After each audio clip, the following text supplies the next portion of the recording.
승리했습니다. 아멘.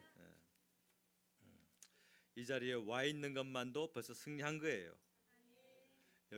여기에 오지 못하게 만드는 일들이 얼마나 많은지 몰라요. 그래서 여기 벌써 와 있는 것조차 승리하신 겁니다. 믿으십니까? 아멘. 오늘 말씀해 보니까 다윗의 집은 점점 강해져 갔다 그랬어요. 그리고 사울의 집은 점점 약해져 갔다 그랬어요. 이 말씀이 신앙생활하는 우리에게 얼마나 은혜가 되는지 몰라요. 이 말씀이 과연 나한테는 무슨 은혜란 말이에요. 예수님의 나라는 점점 강해져 가고 있고 사단의 세력, 사단의 영역은 점점 약해져 가고 있는 것입니다. 믿으십니까? 네.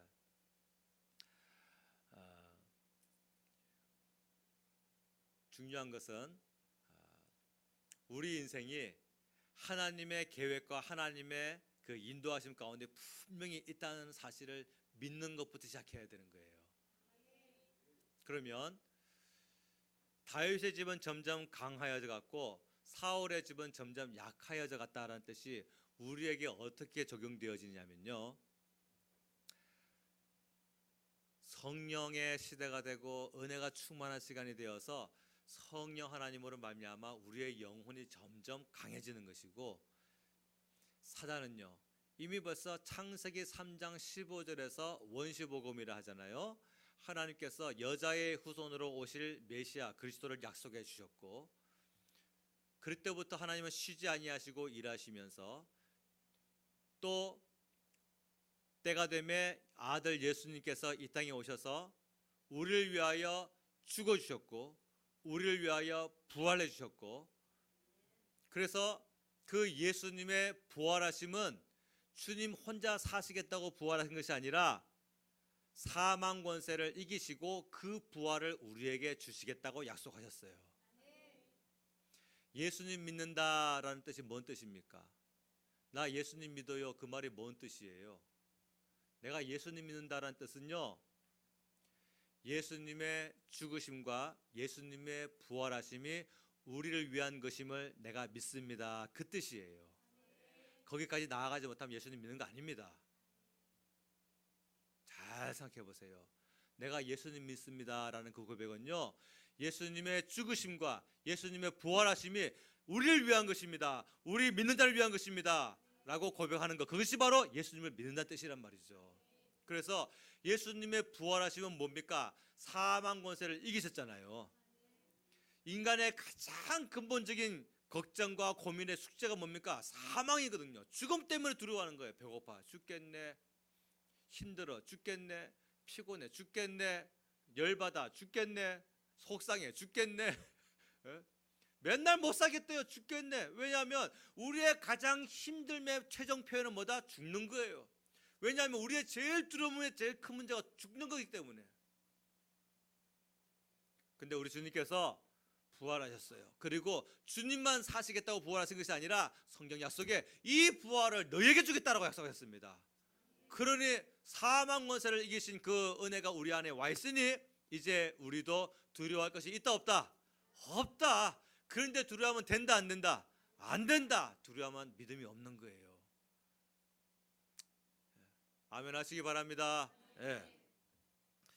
자, 그래서 다윗의 집은 점점 강하여져 가고 사울의 집은 점점 약하여져 가니라. 이것이 큰 영적인 의미로는 뭐냐면 예수님의 나라는 점점 강해져 가고 있고, 그리고 악한 마귀의 집은 점점 약해져 가고 있는 겁니다. 아멘. 그 다음에 주관적으로 우리에게 적용할 때는 또 어떻게, 소극적으로는 어떻게 적용하느냐? 내 육신의 세력은 점점 약해져 가고 있고 내 안에 영적인 힘은 점점 강해져 가고 있는 것입니다. 할렐루야. 게으르지 말아야 돼요. 게으르면 점점 약해져 갑니다. 기도 생활 게을러 보세요. 우리 근육도 그렇잖아. 우리의 육체의 근육도 근육을 막 움직일 때는 점점 근육이 점점 이렇게 증가합니다. 헬스 하시는 분들은 좀 알아요. 근육이 막 찢어지고 단백질을 먹으면 근육이 더 생성되어지고 해서 근육이 점점 우람하게 커진다는 것을요. 쓰던 근육은요 계속 쓰면 점점 커집니다. 근데 쓰던 근육도 안 쓰면 점점 쇠퇴해요. 그래서 안 쓰던 근육 한꺼번에 써보세요. 알백이죠. 거기서 더 안 쓰다가 갑자기 써보세요. 담절리죠. 그렇게 된단 말이에요. 우리의 영혼의 근육도 있어요. 기도 생활이 우리의 근육이에요. 근데 기도 생활을 오래 쉬어보세요. 기도하려면 얼마나 힘든지 몰라요. 전도 잘하는 사람은 전도 생활이 자기의 근육이거든요. 근데 그 전도 생활을 자기가 이미 벌써 이게 근육으로 잘 활용하던 건데 안 해보세요. 이게 힘듭니다. 나중에 하려고 하다 보면 아리백인 것처럼 고통스러워요. 헌신 생활이 근육인데 이런 헌신을 자꾸 쉬고 생활 때문에 피곤하다 바쁘다 시간이 없다 이런 상황 때문에 헌신을 자꾸 쉬어보세요. 나중에 헌신 한번 하려고 하면 얼마나 힘든지 몰라요. 세상도 게으른 사람 인정하지 않잖아요. 세상도 부지런한 사람 인정해주지 않습니까? 성경도 마찬가지예요. 게으른 사람 인정하지 않습니다. 왜요? 잠언서 6장 6절 말씀해 보니까 게으른 자여 어디에게로 가서? 우리 자녀 키우시는 분들 이런 거 경험해봤죠. 야, 너 왜 이렇게 게을러? 야, 그 옆집에 걔는 왜 나를 걔랑 비교해? 기분 나쁘게 자존심 상하게. 우리는 사람과 비교해도 기분 팍 상한데 성경 말씀에 게으른 자는 개미보다 못하다 그랬어요. 오죽하면 개미에게로 가가지고 지혜를 얻으라. 개미보다 못하는 거예요. 왜? 개미는 두령도 없고 지도자도 없으되 열심히 일하기를 어떻게? 여름에 열심히 일하여서 오는 겨울을 대비하느니라 그랬어요. 한 게으른 사람이 하도 게으르다가 하나님께 기도 한번 해봐야 되겠다 해가지고 기도를 하기를 작정했습니다. 그래서 하나님께 기도합니다. 하나님 듣자 하니 하나님께는 100만 년이 하루 같다면서요. 그렇지, 나에게는 100만 년이 하루 같지. 듣자 하니 하나님께는 100억도 1원 같다면서요. 그럼 100억도 내게는 1원 같지. 하나님 1원만 주세요. 오냐 줄게, 하루만 기다려라.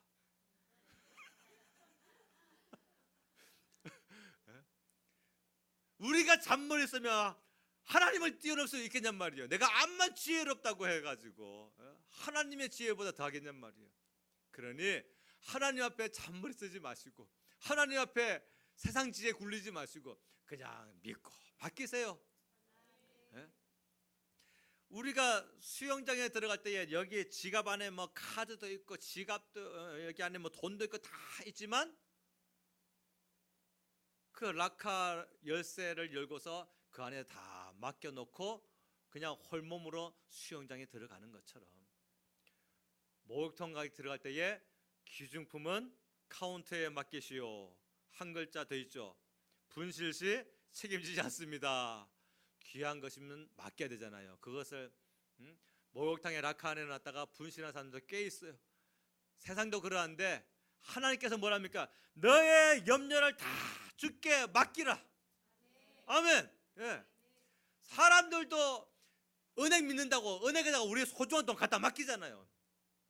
작은 돈이면 맡길 필요 없지만은 이것이 10만 원이 되고 100만 원이 되고 1000만 원이 되고 억이 되면 무조건 갖다 맡기려고 하지 않습니까? 왜? 나보다 내 집보다 은행이 더 안전하다고 믿기 때문에. 하물며 우리가 하나님 말씀 못 믿습니까? 우리의 모든 염려와 근심을 주님께 맡깁시다. 하나님이 운영하십니다. 아멘. 그래서 다윗의 집이 점점 강해져 갔는데 다윗의 무엇이 점점 강해져 갔을까? 묵상을 해보니 하나님께서 세 가지로 응답을 주셨어요. 가슴에 새기시기 바랍니다. 첫 번째로 다윗은 점점 믿음이 강해져 갔습니다. 그 믿음은 환난 속에서 점점 강해져 가요. 보통 사람은요, 환난이 커지면 믿음도 점점 다운되어져요. 환난이 엎치고 덮치고 하면 점점 믿음도 점점 막 내리막길을 치닫습니다. 근데 오히려 다윗은요, 환난이 겹치고 이 생활이 10년 세월인데 믿음은 점점 상승되어져요. 점점 하나님을 의지합니다. 그것은 다윗이 뭐가 뒷받침되어졌다? 기도 생활이 뒷받침되어졌다는 거예요. 믿음 뭘로 지켜요? 기도 생활로 지키는 거예요. 생각으로 믿음 지키려고 하지 마세요. 내가 지금까지 그동안 익숙하게 해왔던 이것으로 내가 신앙으로 믿음 지키려고 하지 마세요. 안 됩니다. 다 해봤어요. 기도 생활이 뒷받침되어져야 내 안에 있는 주님을 향한 믿음도 확보되어지는 것입니다. 다윗은 점점 시간이 갈수록 그의 믿음이 지켜졌는데, 다윗의 기도 생활이 다윗으로 하여금 그의 견고한 믿음이 되겠구나. 그것을 우리가 어떻게 할 수 있느냐? 시편을 읽어보니까 나오더라고요. 시편을 읽어보니까 동굴 속에서, 광야 속에서, 황무지 속에서 하나님을 의지하고, 하나님의 나의 방패시요, 하나님의 나의 의지할 바위시요, 하나님의 나의 피할 바위시요, 그는 늘 하나님께 부르짖고 기도합니다. 주여 원수들이 나를 비웃지 않게 하여 주옵소서 막 호소하며 기도합니다. 다윗의 견고해진 믿음은 뭐가 뒷받침되어졌다? 기도 생활이 뒷받침되어졌구나. 그래서 우리도 믿음이 더욱더 강성해져야 되는데, 기도 생활을 통하여서 우리가 확보해야 될 믿음이 있어요. 그게 뭐냐면요, 하나님은 내 죄를 용서하시는 분이시다라는 믿음이 강해야 됩니다. 그러면 이제 은혜의 보좌 앞으로 항상 담대히 나아갈 수 있는 거예요. 근데 하나님은 내 죄를 용서할지 안 할지 모르겠다 싶은 분들은 말이 탁 막혀요. 이게 마귀가 주는 정죄 때문에, 야, 너 직분 그런데 네가 기도한다고 하나님 들으시냐? 네가 신앙생활을 벌써 얼마나 오래 했는데 네가 그런 죄를 지어가지고 여기 와가지고 예배자로 앉아있으면 하나님이 들으시겠냐? 이게 탁 해가지고 우리 목을 탁 막아버립니다. 그래서 자백하지 못하게 만들어요. 근데 성경 말씀 뭡니까? 자백하면, 요한일서 1장 9절 말씀에 만일 우리가 우리 죄를 자백하면, 자백이 뭐예요?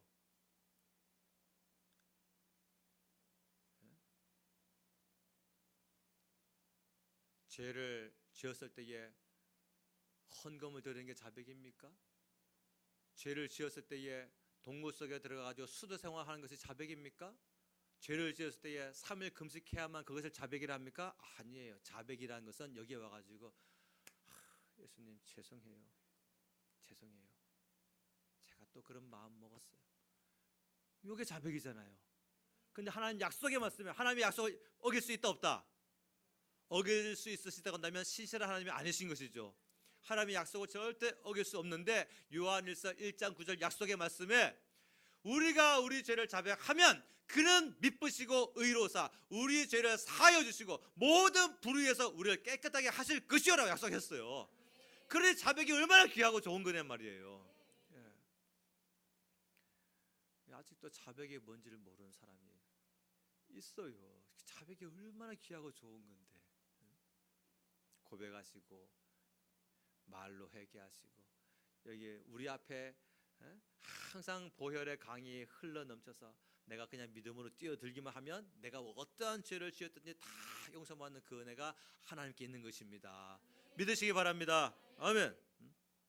다윗은 항상 자기를 떠나지 아니하시는 하나님, 내 죄도 용서하시고 나를 환난에서 건지시고 내게 기름 부으시고 그 어느 날 내가 10대 후반 때에 선지자를 보내셔가지고, 얘야 하나님이 너를 이 나라의 왕으로 세우신다, 그 약속하신 하나님 반드시 내 인생의 약속을 이루실 줄로 믿습니다. 그것을 끝까지 붙들었더니 대적이 자기 눈앞에 나타났을 때도 자기가 대적하지 아니하니까, 이게 참 중요하거든요. 자기의 원수 대적이 자기 코앞에까지 와가지고 비무장으로 완전히 왔어요. 근데도 자기가 대적하지 아니하니 하나님이 다 해결하십니다. 여러분들을 대적하는 사람, 여러분들 대적하려고 하지 마세요. 그럼 하나님이 또 붙이세요. 왜? 우리의 믿음이 패스가 안 됐으니까. 우리의 사랑이 아직 패스가 안 됐으니까, 합격이 안 됐으니까. 그래서 하나님께서 우리로 하여금 이 용서의 산을 넘게 하시고 난 후에 준비하신 은혜가 분명히 있단 말이에요. 다윗은 대적을 자기가 대적하지 아니했다. 그리고 맡겼다. 그랬더니 하나님이 다 정리하시더라. 그 사울 죽고 다윗이 하나님께 더욱더 믿음이 견고한 자가 되니 하나님이 그를 이제 왕으로 세우십니다. 그래서 다윗의 집이 강성해져 갔는데 그 첫 번째 강해진 것은 무엇이다? 하나님을 향한 믿음이었다는 거예요. 믿음의 강건한 자 되시길 바랍니다. 두 번째, 다윗이 점점 강해진 게 있어요. 그게 뭐냐면 소망이에요. 소망이 강해져 갔어요. 이쯤 되면 눈치 빠른 사람은 그 말씀이구나 할 텐데,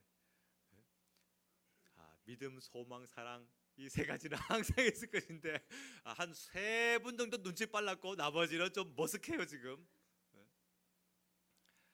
다윗은 시간이 갈수록 소망이 점점 강해져 갔어요. 환난이 겹치면요, 자꾸 소망이 사라집니다. 왜 그럴까요? 믿음이 견고하지 못하니까 소망이 흔들리는 거예요. 근데 다윗이 믿음이 견고해지니까 소망도 덩달아 점점 강해지는 거예요. 하나님이 하실 것이다. 그 소망이 넘치는 거란 말이에요. 그런데 우리가 가지고 있는 소망이 환난에 자꾸 겹치면요, 믿음이 흔들리거든요. 그 믿음이 흔들리면 소망도 다 꺾여버려요. 풀 꺾이듯이 우리 소망이 막 접혀버립니다. 꺾여버립니다. 그리고 이제 뭡니까? 기도해도 안 될 것 같아. 말씀을 의지해도 안 될 것 같아. 그래서 이제 바라보는 게 뭐예요? 주님이 아닌 세상을 바라보게 됩니다.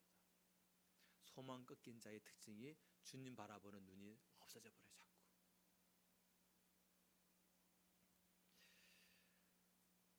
제가 뭔가 물건을 하나 사려고 해외 직구라고 하죠. 해외 직구. 50만 원, 우리나라에서 50만 원인데 이게 해외 직구가 불법이 아닙니다. 불법이 아니기 때문에 여러분에게 제시하고 말씀드릴 수 있는 거예요. 우리나라에서 한 50만 원 돈 하는데 해외 직구로 살려고 했더니 한 30만 원이면 살 수 있겠더라고요. 그래서 환율을 따져봤어요. 그랬더니 우리나라 돈 1달러가 미국 돈으로 일주일 전에 1,070원이었어요. 1,070원. 그 말은 뭔 뜻이냐면 그 나라 입장에서 생각해 볼 때에 한국 사람이 한국 돈 1,070원을 제시하면 우리가 1달러로 쳐줄게, 그 뜻이거든요. 그렇잖아요, 그죠? 그런데 이게 한 일주일 지나가지고 어제 또 한 번 살펴봤어요. 직구는 실패했는데 어쨌든 한 번 더 이렇게 환율을 따져봤어요. 그랬더니 1,080원으로 10원 올랐더라고요. 그 말은 곧 일주일 사이지만 한국 돈 1,080원을 제시를 해야 1달러 쳐주겠다, 그 뜻이거든요. 맞잖아요, 그렇죠? 그런데 만약에 북한에서 38선을 중심으로 해가지고 그 앞에다가 북한 장사승포를 막 서울과 이 남한 일대로 막 쫙 진열해놨다. 그러면 환율이 어떨까요? 툭 떨어지겠죠. 아마 절반이 돼버릴걸요. 전시 상황이 되다 하면은. 그러면은 이제 뭡니까? 1,070원, 1,080원이 아니라 몇 배를 준비를 해야 1달러 쳐줄게가 될 거예요. 자, 그런데 예를 들어서 만약에 예를 드는 겁니다. 예를 들어서 북한이 핵폭탄을 쏴버렸다. 그러면 그때부터 한국 돈은 휴지 조각이 되어버려요. 암만 돈을 많이 준비했어도 1달러 쳐주지 않습니다. 화폐 가치가 없단 말이에요. 망할 나라이기 때문에. 맞아요, 안 맞아요? 맞아요. 백두산이 위기라 그래요. 백두산이 폭발해버리면은 이 남한 일대까지 엄청난 강력한 피해가 온다고 지질학자들이 보고가 있어요. 그런데 만약에 터졌다 합시다. 당연히 한국 돈 암만 많이 모아도 뭐가 된다? 휴지 조각 된단 말이에요. 휴지 조각. 그런데 이와 같은 똑같은 이치로 우리가 이 땅에 살아가는 것이 참 존귀하고 우리가 가지고 있는 재물도 존귀한 것 같은데 하나님의 나라에서 보면 이 나라가 무슨 나라다? 망할 나라다. 그래서 한국만이 아니라 전 세계가 전부 다 영원하지 못하다. 인생도 영원하지 못하다. 그래서 우리가 가지고 있는 것이 하나님의 나라에서 영원한 나라 하는 나라에서 볼 때는 전부 다 뭐다? 휴지 조각이다. 그런데 단 하나 방법이 있어요. 이 땅에서 가지고 있는 모든 존귀한 재물이 다 하나님 나라에서 휴지 조각인데 한 가지 방법. 주님의 나라를 위하여서 드리면 이것이 휴지 조각이 아니라 존귀한 재물로 쳐줄게라고 하나님께서 약속하셨어요. 그게 뭡니까? 너희 보물을 땅에 쌓아두지 말아라. 하늘에 쌓아두라. 거기는 점과 동록이 해하지 못하고 도둑도 구멍을 뚫고 도둑질하지 못하는 이라. 한 가지 방법이에요. 다시 말하면 내게 주어진 재물, 내게 주어진 시간, 내게 주어진 에너지, 나에게 선물로 주신 자녀 모두가 다 주님의 영광을 위하여 사용할 때에 하나님께서 전부 다 존귀와 영광을 다 갚아 주시겠다 약속하신 거예요. 이게 우리를 위한 법이지 하나님을 위한 법입니까? 하나님이 뭐가 아쉬워가지고서 자녀 바쳐라, 재물 바쳐라, 시간 바쳐라 합니까? 우리 복 주시려고 그거 하시는 약속이잖아요. 믿으십니까? 근데 오해하는 사람은 하나님이 자꾸 내 거 빼앗으려고 하는 거예요. 믿음 없으니까 그런 생각을 자꾸 갖는 거예요. 그래 믿음 없으면 재물뿐만 아니라 시간도 자기의 인생도 못 드립니다. 그리고 생각하기를 자기가 생각하는 믿음의 수준이 뭡니까? 하나님이 내가 이렇게 하면 하나님이 내 인생에 복 주시는 분. 이 땅의 믿음으로 자꾸 토착화되어져 가려고 하는 것 같아요. 우리가 드리는 시간, 우리가 드리는 에너지, 우리가 드리는 헌신 전부 다 하나님 나라에 간다. 이 소망이 견고할 때에 우리는 더욱더 기쁨으로 헌신할 수 있는 것입니다. 그러므로 사랑하는 여러분, 소망이 견고해지시길 주님은 축원합니다. 소망이 뭐예요? 주님 나라에 내 영광 다 있다. 그게 우리 소망이잖아요. 썩을 것을 바라면 무슨 소망이에요? 그러니까 사랑하는 여러분, 우리가 잠깐 있다가 영원히 사라지고 말 것이라고 한다면 소망이 돼요, 안 돼요? 그건 소망이 안 되는 거예요. 영원한 소망을 가진 자가 되어야 될 줄로 믿습니다. 옆 사람과 인사하세요. 그렇게 살지 마. 그렇게 살지 마요. 진짜 그렇게 살지 마요. 그러면 이제 여러분 가운데에는 아이 무슨 말씀이에요 목사님, 나는 지금 하나님 나라의 소망을 두고 살고 있는데, 그런 말씀 하는 분이 분명히 또 있을 거예요. 그러니 한 번 더 인사합시다. 그렇게만 살아. 그렇게 사셔야 돼요. 주님 나라의 소망 두고 살아셔야 돼요. 다윗은 시간이 갈수록 소망이 점점 뚜렷해집니다. 아유, 하나님이 일하시잖아요.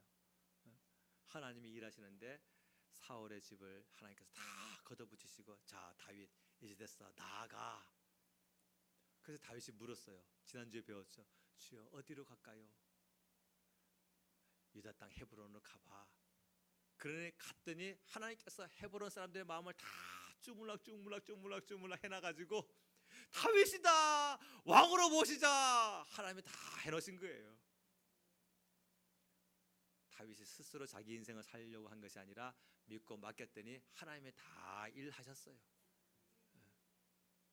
시글락성에 살면서 돌아오지 못할 것 같았는데 하나님께서 대적하는 자는 다 치우시고 막힌 길은 다 열어주시고, 그래서 다윗이 편안하게 그 길을 갈 수 있도록 예비하신 것처럼 우리 인생에도 믿음을 견고하게 지키고 소망의 견고한 자가 되면 하나님께서 그와 같이 일하실 줄로 믿습니다. 아멘. 세 번째로 다윗이 점점 강해져간 것이 있어요. 그게 뭐예요? 그렇죠.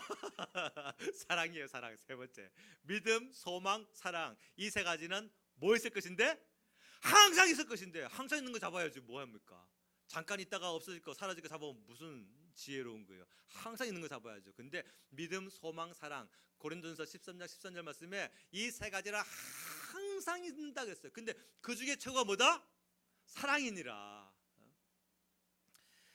지난 금요일 날 금요 예배를 설교를 마치고 이제 여기 제자리에 제 앞에 앞자리에 앉아가지고 기도하는데 하나님 앞에 막 호소하듯이 기도했어요. 하나님, 도대체 우리 인생이 뭡니까? 우리 인생이 얼마나 짧은지, 정말 성경 말씀에 잠깐 있다가 사라질 안개니라 약속하신 것처럼 어쩌면 세월이 이렇게 빠릅니까? 이 빠른 세월을 아끼라 하신 약속의 말씀 붙들고서 주여 우리 모두가 다 주님 앞에 귀한 세월로 살아가는 자가 되게 하여 주시옵소서. 이렇게 호소하듯이 기도했어요. 지구의 자전과 공전의 속도는 똑같은데 시간이 흐르면 흐를수록 세월이 얼마나 빠른지 몰라요. 어제도 한 가정과 신방 예배를 드리면서 그 가정이 10년 전에 했던 일을 이렇게 대화를 하면서 같이 웃은 적이 있어요. 그 엊그제 얘기 같아요. 그래서 이게 얘기를 해보니까 야, 나는 그대로인 것 같은데 세월은 벌써 10년이나 흘렀구나. 이게 옛 어른들 말이 하나도 안 틀려요. 연세 드시면은 뭐랍니까? 세월이 너무 빨리 간다. 자꾸 빨리 간다.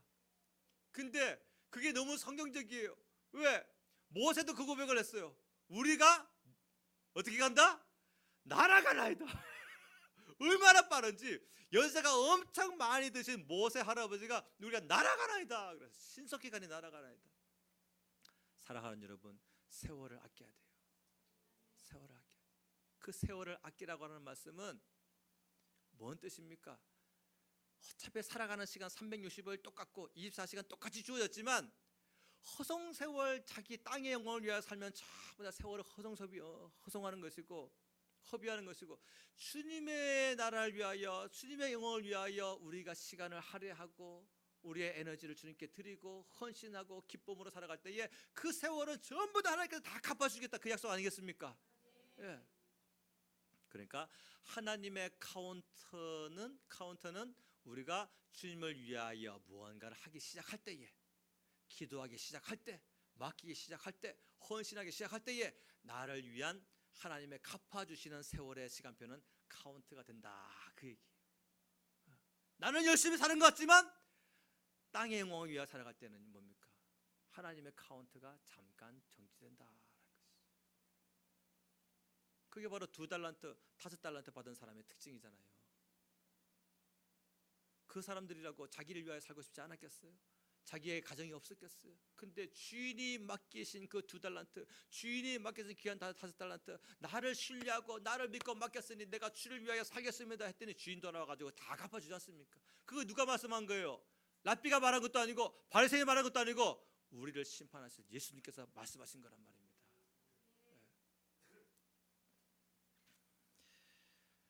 다윗은 목자로서 참 합당했어요. 사랑이 넘쳤어요. 우리도 하나님 앞에 목자로서 합당하시기 바랍니다. 다윗은요, 어릴 때부터 목자로서 합당했어요. 사무엘상 17장 34절부터 35절 말씀에 보니까 이런 말을 고백을 했습니다. 내가 아버지의 양을 지킬 때에 사자나 곰이 와서 양떼에서 새끼를 물어가면 어떻게 했다? 도망쳤다? 쫓아가서 그놈들과 싸우고 수염을 붙잡고 늘어지면서 그것들이 움켜가려고 노렸던 그 양떼를 내가 찾아왔습니다라고 고백을 했어요. 자기 목숨 걸고 양 새끼 건지기 위하여 맹수와 싸우는 목자가 세상에 어디 있습니까? 미련한 거죠. 보통 그 양 한 마리는 재산으로 보지 누가 생명으로 봐요. 우리가 생명인 거지 양은 생명이 아니잖아요. 그런데 다윗은 목동 시절할 때에 아버지가 자기에게 맡긴 귀한 양떼를 재산으로 보지 아니하고 생명으로 봤어요. 그리고 쫓아갑니다. 맹수와 싸웁니다. 그게 참 목자거든요.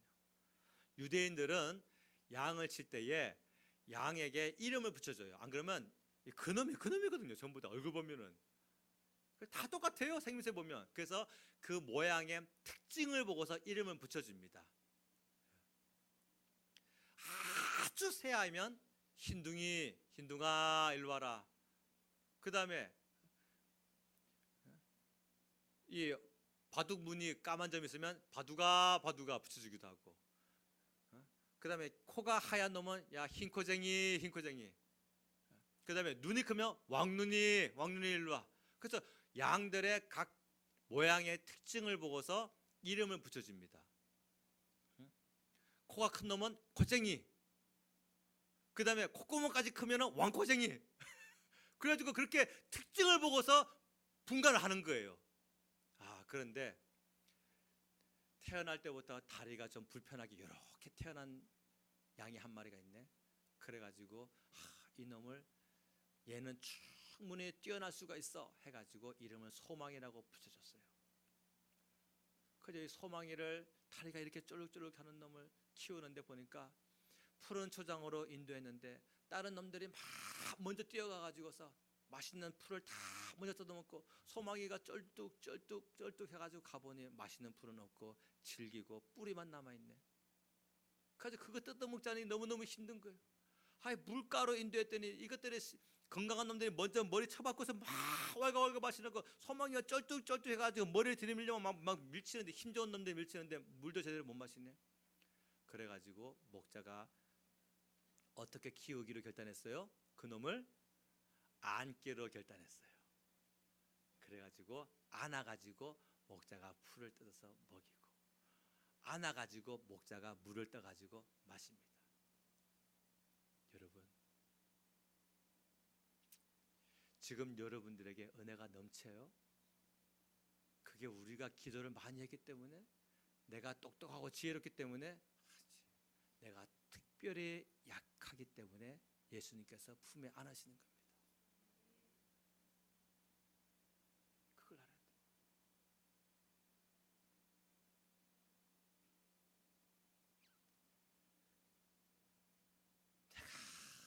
내가 열심히 해서, 내가 전도 열심히 해서 사람 돌아왔다, 내가 기도 열심히 해서 집 되어 갔다, 내가 무언가 해가지고 지금 일 됐다. 아니에요. 선한 목자 그림 보셨습니까? 선한 목자 그림 보면 그 선한 목자가 예수님이잖아요. 거기에 한 손에 지팡이를, 한 손에 양을, 그리고 뒤 밑에 그 물가에 많은 양떼들인데 한 마리를 꼭 안고 있어요. 그게 어때요? 아주 힘이 없는 어린 양이에요. 그게 바로 나란 말입니다. 내가 특별히 약해서 하나님께서 내게 더 많이 은혜 부어주시는 거예요.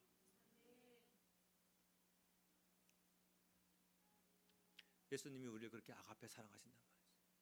자, 이제 소망이 다시, 소망이, 쩔뚝거리는 소망이, 그 목자가 다른 양들보다, 다른 양들은 잘 자기 앞에 하려서 하는데 이 소망이는 그 틈바구니에 놔뒀더니 챙길 것도 못 챙기고 먹을 것도 못 먹네. 그래가지고 안아가지고 풀을 뜯었어. 먹이고 물을 떠가지고 마시고 그렇게 키웠어요. 그 곰도 구르는 재주가 있다고 소망이도 어디 가가지고 이제 임신을 했네. 새끼를 낳았어요. 그러면 그 목자가 아유, 소망이 돌보기에도 피곤한데 또 새끼까지 낳았어. 그러면 이게 참 목자예요, 사꾼이에요? 사꾼이죠. 만약에 내가 하나님 또 나한테 또 다른 용을 또 맡겼습니까? 그러면 이게 선한 목자의 마음이에요, 사꾼 목자의 마음이에요? 사꾼 목자의 마음이란 말이에요. 소망이가 새끼를 낳았어요. 그러면 이제 목자가 내가 그렇게 돌보고 먹였던 그 소망이가 드디어 새끼를 낳고 나서 또 새끼도 또 자기가 또 안고서 또 먹이고 마시고 빨개하고 키워준단 말이에요. 그런데 어느 날 목자가 잠깐 볼일 화장실 가고 싶어가지고 그 새끼를 내려놓고 잠깐 볼일 보러 가는데 제일 약한 놈을 노리던 곰 한 마리가 어디서 숲에서 후다닥 뛰어와가지고 그 소망이가 낳아놓은 새끼를 오르릉 하고 물고 가버리네. 그러면은 그 목자가 어떻게 합니까? 나와 교제를 나누고 내가 그렇게 사랑을 듬뿍 주었던 그 소망이의 그 새끼니 내가 쫓아가가지고 그 소망이가 낳은 새끼니 이름을 대망이라고 하자. 그래가지고 대망이를 돌보는데 대망이를 이게 곰이 물어가는 거예요. 그럼 어떡합니까? 대망아 쫓아가면서 내 아들 대망이에서 돌려줘 하면서 막 쫓아가가지고 그 곰과 싸우고. 왜? 사랑을 듬뿍 줬으니까. 싸우는 것이 목자다. 그런데 그 일을 웬만한 목자는 안 하는데 누가 했더라? 보니까 다윗이 했더라. 그거예요, 다윗이. 근데 예수님이 우리에게 그렇게 하셨더라. 죄와 사망에 끌려가는 우리들을 우리 주님께서 우리에게 내가 모태에서부터 너를 짓기 전에 너를 알았다, 너를 구별했고 너를 성별하였노라 주님 약속하셨고, 그리고 내가 태어나고서 내 자범죄로 말미암아 죄에 팔려 죽을 수밖에 없는 저희들을 우리를 구원하시기 위하여 예수님께서 먼저 돌아가셨고 지금도 한없는 사랑과 용서를 우리를 불러주십니다. 할렐루야. 아멘. 자, 다윗은 100년짜리 신앙이었어요. 다시 말하면 평생 신앙이었단 말입니다. 평생 신앙. 다윗은 환난이 커지면 커질수록 주님을 향한 신뢰가 점점 더 커졌고, 주님을 향한 소망이 점점 더 커졌고, 주님을 향한 아가페 사랑이 점점 더 커졌어요. 하물며 하나님께서 그 다윗에게 600명을 더 붙이셨어요. 환난 당하면 우리 뭐라 합니까? 귀찮아, 내버려둬. 부모가 자식한테 제일 하지 말아야 될 말이 뭐예요? 저리 가, 꺼져. 아빠 피곤해, 엄마 귀찮아. 그런 말 하면 돼요, 안 돼요? 안 되는 거예요. 세상에 제일 나쁜 말이에요, 그거. 하나님께서 환난 당하는 다윗에게 600명을 또 붙이셨네. 저리 가세요, 당신들. 나 살기도 피곤해 죽겠는데 지금 왕이 나를 죽이겠다고 하는데 나 혼자 도망가기도 바쁜데. 그렇게 하지 않냐고 그 그 600명을 끝까지 지켜냅니다. 함께합니다. 영적 리더로서 하나님의 눈에 그게 발견되는 거예요. 다윗은 자기 힘들다고 사명 내려놓거나 사역 포기하거나 하지 않았어요. 그게 발견되어지니 너에게는 정말 맡기만 하구나 하고서 통일 이스라엘 국가를 갖다 맡긴 겁니다. 하나님께서 맡길 만한 자가 되시기를 주의 이름으로 축원합니다. 아멘. 믿음, 소망, 사랑 이 세 가지는 항상 있을 것인데 그 중에 제일은 뭐다? 사랑이니라. 여태까지는 믿음이 제일인 줄 알았어요. 그래가지고 식구들에게 뭐라 합니까? 예수님 믿어, 예수님 믿어야 천국 가. 막 전하다가 안 되면 나중에 뭐라 그래요? 몰라, 당신이 알았어요. 지옥 당신이 가지 내가 가나 뭐. 꼭 그렇게 나가요. 이게 뭐예요? 믿음만 강조했지 아가페는 어디 가고 없는 거예요. 사랑은 어디 가고 없는 거예요. 믿음, 소망, 사랑 이 세 가지는 항상 있을 것인데 그 중에 제일은 뭐다? 믿음이었잖아요. 말할 때 아니에요. 믿음이 먼저 아니에요. 사랑이에요.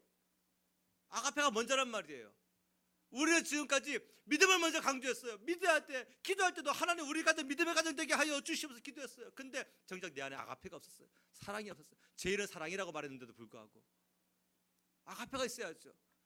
그래야지 그가 감동되죠. 사람요 감동받아야 움직이잖아요. 우리 믿는 사람들끼리도 하나님의 일입니다 하면서 다 합니까? 감동이 돼야 하잖아요. 감동이 돼야 움직이잖아요. 하물며 믿지 않는 사람이 오죽도 하겠냔 말이에요. 감동이 돼야 움직이는데 진리의 맛을 선포한답시고 믿음을 가지고 믿음의 가정 되게 하여 주시옵소서. 당신 믿어야 돼. 안 믿으면 지옥 가. 근데 내 안에 아가페는 없네. 사랑은 없네. 그러면 우리의 표정을 읽고 어떻게 천국을 알겠으며 우리의 표정을 읽고 어떻게 예수님을 알겠냔 말이에요. 우리는 그리스도의 편지라고 했는데 그리스도의 편지 나를 통하여서 천국을 잃는 것이고 나를 통하여서 예수님을 잃는 거예요. 믿음이 제일 중요하다 생각하고 가정을 위해서 금식 기도는 해봤고 믿음이 제일 중요하다 해가지고 그 영혼에게 맨날 가서 전도를 해봤는데 그 영혼을 향하여 아가페 사랑이 없었다라고 한다면 가장 중요한 본질을 놓친 겁니다. 자, 아가페 사랑은 뭘까요? 그럴 리는 없지만 그럴 수 있다고 한다면 가정을 하고 말씀드리는 거예요. 내가 다시 태어나도 나는 그 사람과 살겠습니다.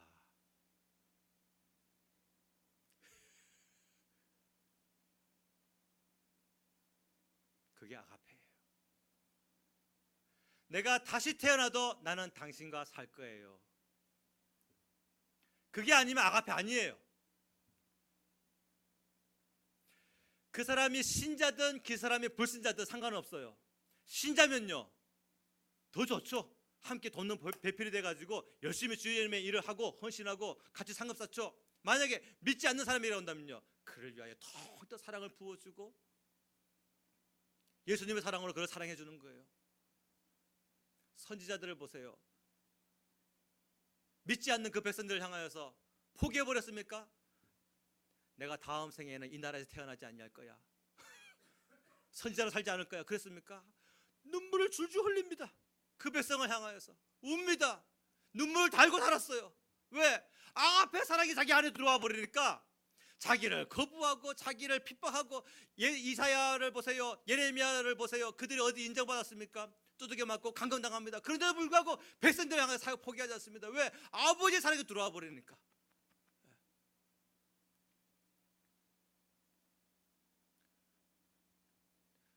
저는 다시 태어나도 제 아내와 결혼할 거예요. 아유 목사님 참 일방통행 심각하네. 사모님한테 물어보지도 않고 뭐 저 사람이 저 덕분에 사모님이란 소리 듣지 뭐 누구랑 결혼해가지고 사모님 소리 듣겠어요. 그럴 줄로 믿고 저는 다시 태어나도 제 딸 성현이를 찾을 거예요. 왜냐하면 너무너무 사랑스러워. 지난주에 잠깐 말씀드렸지만 아이가 자기에게 맡겨진 일을 한 번도 거부한 적이 없어요. 교회 일에 대해 수요, 금요, 주일 오전, 오후, 성가대, 뭐 반주, 주일학교 교사로, 율동 선생으로, 중고등부로 못해요, 힘들어요 한 적이 없어요. 집에 와가지고 아빠 종아리에 알배겼어요, 좀 주물러줘요, 이 얘기는 했어도 힘들어서 못해라고 말한 적 한 번도 없어요. 그래가지고 제가 제주도 보내기 이틀 전에 같이 자면서 누워서 그 얘기 해줬잖아요. 넌 정말 아빠한테 좋은 파트너였다. 그리고 제가 이렇게 누리기 위해서는요, 또 한 가지 해야 될 일이 있어요. 저는 제 어머니의 아들로 태어날 거예요. 그래야 지금 제가 이 누리고 있는 것을 다시 누릴 수가 있을 거예요. 사랑하는 여러분, 우리는 다시 태어날 수는 없습니다. 그러나 다시 태어나도 나는 당신과 살 겁니다, 이 고백에 나올 수 있는 자 되시길 바랍니다. 아우 목사님, 한 번만 더 족합니다, 지긋지긋해요. 그건 아가페가 아니에요. 그건 내가 펄펄 살아 움직이는 거죠. 내 욕심이 살아 움직이는 거예요. 목사님, 이번 한 생에는 내가 어떻게 좀 참고 인내해 보겠지만 다음 생에는 진들이 납니다. 그건 아가페의 사랑이 아직 내 안에 완성되지 못했기 때문에 그래요. 그 사람이 믿는 사람이든 믿지 않는 사람이든 상관없어요. 아가페의 사랑에 들어오면 나는 모든 사람을 사랑하고, 특별히 나에게 맡겨진 영혼과 귀한 가정들을 아가페 사랑으로 사랑할 수 있게 됩니다. 왜 아멘 안 해요? 아멘 하세요. 아멘. 자녀도 마찬가지예요. 자녀도 하나님이 주신 기업이라 그랬어요. 성경의 기업이라고 하는 말은, 옛날의 기업은 다 뭐다? 밭이에요. 밭. 논이고 밭입니다. 그 나무 심어가지고 열매 거두는 것이 밭이고, 그것을 성경에서는 기업이라 표현했어요. 요즘은 뭐 회사도 기업이고, 직장도 기업이고, 아르바이트 하는 것도 기업이고, 뭐 은행도 기업이고, 뭐 기업 많아요. 근데 성경은, 성경 시대에는요, 밭을 기업이라 했어요. 열매를 거둘 만한 장소라는 뜻이거든요. 근데 자녀를 표현하기를 하나님이 주신 기업이다, 하나님의 기업이다 표현했어요. 그것은 뭡니까? 우리 자녀를 통하여서 하나님이, 내가 너의 자녀를 통하여 영광 받기를 원한다.